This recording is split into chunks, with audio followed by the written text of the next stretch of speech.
Halo Sobat Kontan, bertemu lagi dengan saya Nadia Zahira. Kali ini saya sedang bersama Pak Bayu Seto selaku partner Living Lab Ventures. Nah, dalam perjumpaan kali ini kita akan membahas terkait company update atau apa saja yang telah dilakukan oleh perusahaan modal Ventura Living Lab Ventures.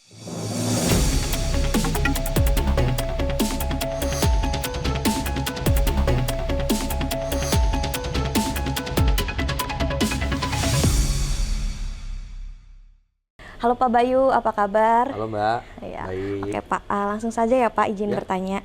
Pak, boleh nggak sih dijelaskan bagaimana sih kinerja perusahaan Living Lab Ventures gitu ya dalam beberapa tahun terakhir dan hingga saat ini? Oke, jadi kalau saya masuk ke backgroundnya Living Lab Ventures Mbak, jadi Living Lab Ventures adalah perusahaan corporate venture capital yang dimiliki sepenuhnya oleh Sinar Masland. Nah, seperti yang kita ketahui bahwa Sinar Masland adalah salah satu leader di property developers, tapi sebetulnya main positioning Sinar Masland itu bukan hanya sebagai property developers, tapi sebagai city builders. Oke. Jadi yang dilakukan oleh Sinar Masland itu membuat sebuah kota. Nah, salah satu flagship projectnya Sinar Masland yaitu BSD City. Jadi kota terintegrasi 6.000 hektar, 10% dari Singapura dengan day and night population 500.000 populasi within the cities. Dan tentunya city-nya harus bisa self-funded nih. Karena company nggak dapat uang dari tax gitu kan ya. Bagaimana caranya kota ini self-funded. Dan yang paling penting untuk membuat kota ini self-funded adalah how to create economic within the cities. Then what we call economic creation. Nah, itu mandatnya Living Lab Ventures. Bagaimana membuat ekonomi di sebuah kota. Tentunya kotanya kota BSD City. Dan on how we create the economic within the cities, we do believe on two things. When the job creation is meeting with the talent development. Ketemu nih, gitu kan ya. Maka create crowd, create impact, menciptakan ekonomi perputaran uang di kotanya. Nah, job creation ini kita percaya bahwa beberapa tahun terakhir digital sectors ini cukup banyak memberikan job creation dan education dan talent development tentunya dari edukasi. Makanya kita melakukan beberapa aktivitas nih Mbak untuk menciptakan ini. So we have investment arm, kita ada investasi juga melalui balance sheet-nya Sinar Masland. Udah gitu kita do venture build, kita do global partnership dan juga advisory untuk menciptakan ekonomi. Beberapa tahun terakhir ini kita cukup agresif. Kalau di salah satu laporan yang ada, kita di bulan Oktober ini kita adalah the third most aggressive CVC yang ada di Indonesia untuk melakukan investasi gitu kan ya. Karena kita masih believe bagaimana menciptakan ekonomi di sebuah kota, kita pengen bawa banyak banget ini ke kota kita. Gitu. Dengan perkembangan yang agresif tadi, investasinya boleh dijelaskan nggak sih Pak, investasinya tuh di Living Lab Ventures ini di sektor apa saja gitu? Kita lumayan agnostik, mayoritas memang di tech industri Mbak. Education juga ada, tapi kita agnostik walaupun kita dimiliki sepenuhnya oleh Sinar Masland, di mana Sinar Masland adalah property developer.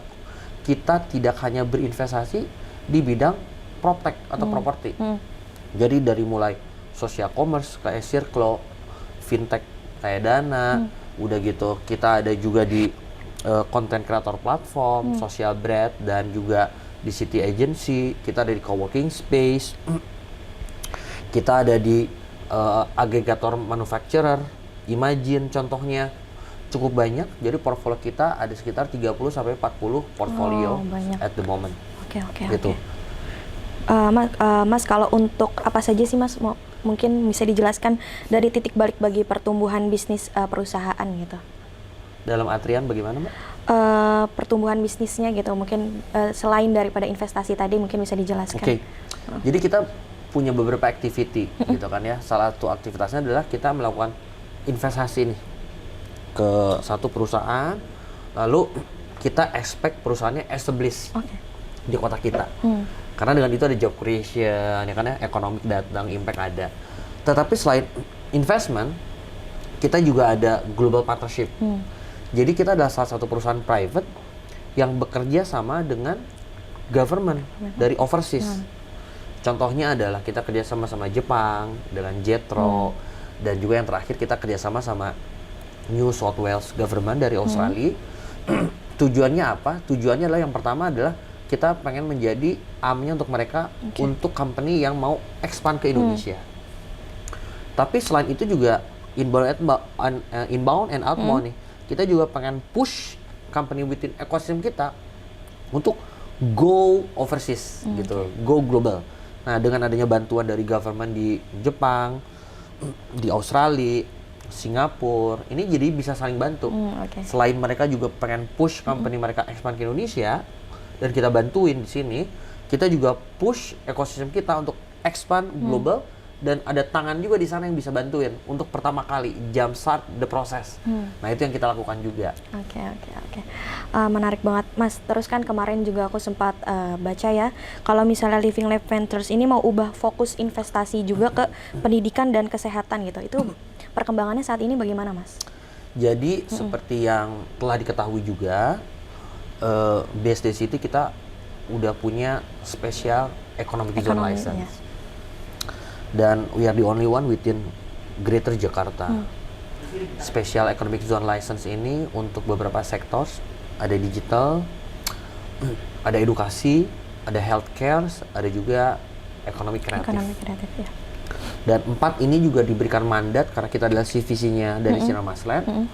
Dari Sinar Masland memberikan mandat kepada kami untuk masuk ke 4 sektor ini juga. Jadi kedepannya fokus akan di 4 sektor ini. Digital tentunya kita udah melakukan beberapa tahun terakhir. Kita sekarang sedang masuk ke medical. Makanya kita punya biomedical fund. Jadi satu fund khusus yang didedikasikan untuk perusahaan-perusahaan medical. Karena salah satu aim dari Sinar Masland juga ingin menjadikan BSD City sebagai salah satu medical attraction di Jabodetabek. Oke. Kalau untuk target investasinya berapa, Mas, kira-kira di pendidikan dan kesehatan tadi? Sudah jadi ada targetnya? Belum, kita nggak pernah disclose, Mbak, untuk target investmentnya. Tapi yang pasti kita tetap agresif gitu kan ya. Agresif. Baik itu dari investment, go to market gitu kan ya, dan aktivitas kita lainnya. Kalau kira-kira berapa persen nih prediksinya gitu, misalnya investasinya mau 20% kah atau 30% kah gitu ke tadi yang sektor terbarukan tadi yang seperti pendidikan dan kesehatan? Mostly mungkin investment akan masuk di healthcare nih, di tahun depan gitu kan ya. Jadi mungkin beberapa dari budget dari kita udah alokasikan untuk healthcare. Digital kita tetap ada, fokus akan masuk ke healthcare dan edukasi tentunya. Karena ini belum yang belum pernah kita lakukan juga sebelumnya. Iya, makanya menarik banget, Mas. Gitu. Kalau untuk tantangannya apa saja sih, Mas, yang dihadapi oleh perusahaan gitu saat ini berkaca dari kondisi ekonomi global yang masih bergejolak gitu, Mas? Well, beberapa tentunya untuk company kita gitu kan ya, yang masih untuk butuh pendanaan, kita support untuk beberapa follow on funding nih. Apalagi dengan situasi ekonomi juga masih nggak menentukan, Mbak. Tapi tentunya kita juga melihat opportunity lain, tentunya di sektor real business, di bidang medical gitu kan ya, edukasi. Kita merasa ada gap di Indonesia in term of medical sama in term of edukasi. Jadi walaupun ekonomi global juga tidak menentu, tapi kita melihat peluang nih, celahnya di sini. Makanya kita mencoba shifting, bukan shifting ya, tapi expanding our focus into a new industry juga. Artinya dengan adanya, meski adanya gejolak gitu ya, Mas, berarti perusahaan tetap melihat adanya peluang untuk investasi ke medical tadi ya, kesehatan. Betul, karena ada gap on the medical di Indonesia, and gap of innovation, gap of education juga masih ada. Ini yang pengen kita sasar. Menarik. Itu gapnya berapa besar sih, Mas? Gap yang buat tadi yang kesehatan itu di Indonesia? Well, for example, kesehatan ya, life expectancy di Indonesia 68 tahun. Tetangga kita Malaysia 72 tahun. Singapura lebih gede lagi. Jepang udah jangan dibandingin kan ya, kayak gitu. Medical spending juga kita masih kecil per kapitanya. Makanya kita melihat ada opportunity di hal tersebut gitu. Banyak juga dari kita kan yang masih ke Penang, ke Singapura, ke Jepang. Kita pengen bawa overseas capability, global capability di bidang medical tentunya untuk expand ke Indonesia, dan kita udah siapin beberapa fund untuk hal itu. Menarik. Mas, untuk target-target yang akan dicapai oleh perusahaan nih Mas, dalam jangka pendek dan panjang ini apa saja sih Mas, boleh disebutkan nggak?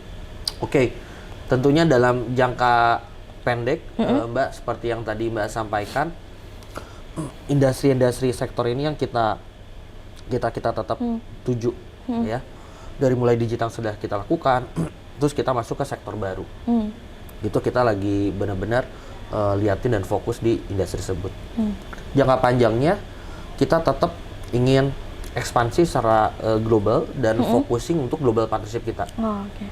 Seperti yang kita ketahui bahwa Living Life Ventures bukan hanya melakukan investment, bukan hanya venture build, kita juga melakukan global partnership. Jadi jangka panjangnya kita pengen banyak kerjasama dengan negara-negara lain, gitu. Di luar Jepang, Singapura, Australia, kita sedang ekspor untuk bekerja sama dengan negara-negara lain juga. Jadi is a private to government partnership. Oke, kalau untuk target pendapatan dan laba di tahun ini berapa sih Mas? Gitu, dan optimis nggak maksudnya di tahun depan pendapatan perusahaan akan lebih besar lagi gitu? Dengan melihat peluang yang ada dan dengan melihat strategi kita, tentunya kita sangat optimis nih untuk melihat di tahun depan, apalagi untuk industri yang emang kita tuju, gitu.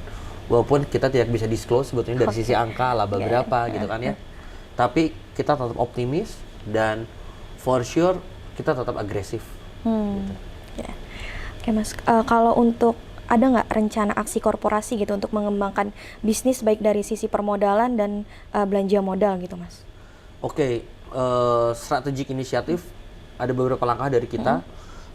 Misalkan kita lagi berkolaborasi dengan beberapa investor dari luar untuk bikin beberapa satu pool fund khusus untuk invest into specific sektor gitu. Jadi bukan hanya dari budget kita, tapi kita juga sekarang berkolaborasi dengan overseas investor. Itu adalah langkah strategis yang akan kita lakukan di 2025 ini. 2025, oke. Oke Mas, kalau untuk strategi nih Mas, strategi apa saja sih Mas yang akan dilakukan perusahaan gitu untuk pertumbuhan bisnis gitu? Oke, global partnership akan kita genjot Terus ya? Gitu. Jadi kita melihat dari beberapa kinerja kita, aktivitas kita di beberapa bulan terakhir, Australia adalah salah satu market baru kita untuk kita tap in, untuk kita bawa, let's say ada gap in terms of innovation, kita bawa ke Indonesia gitu kan ya. Nah, ini strategi utama kita, bagaimana kita bisa engage global partners. Dari situ ternyata kita melihat banyak banget nih peluang yang bisa dilakukan dengan global partners ini. Jadi ini adalah salah satu main strategi kita di 2025. Oke, peluangnya itu apa aja Mas gitu? Terus kenapa perusahaan mengutamakan untuk global partnership gitu? Banyak banget Mbak, karena secara geopolitikal Indonesia lagi di posisi yang sangat bagus. Indonesia Emas 2045 gitu kan ya, opportunity banyak banget dan cukup banyak, di mana beberapa negara juga populasi lagi turun nih, kayak gitu kan ya. Dan melihat Indonesia adalah next big thing-nya. Nah ini yang kita lihat, makanya kita engage government dari overseas gitu kan ya, untuk bareng-bareng sama kita, kita tumbuh bareng di sini, dan bagaimana kita juga bisa merangkul mereka untuk membangun BSD City ini. Oke. Gitu. Kalau global partnership tadi berarti mengambil dari negara mana aja nih, Mas? Sekarang kan kita udah kerjasama sama Jepang, Australia yang Mbak kemarin datang juga, Singapura, dan kita udah ada negara yang di beberapa di pipeline juga sama kita, kayak gitu. Oke. Artinya di tahun depan akan diutamakan untuk terus menggenjot global partnership gitu ya, untuk strategi pertumbuhan bisnis perusahaan. Dan bagaimana kita berkolaborasi dengan mereka untuk membangun BSD City. Oke.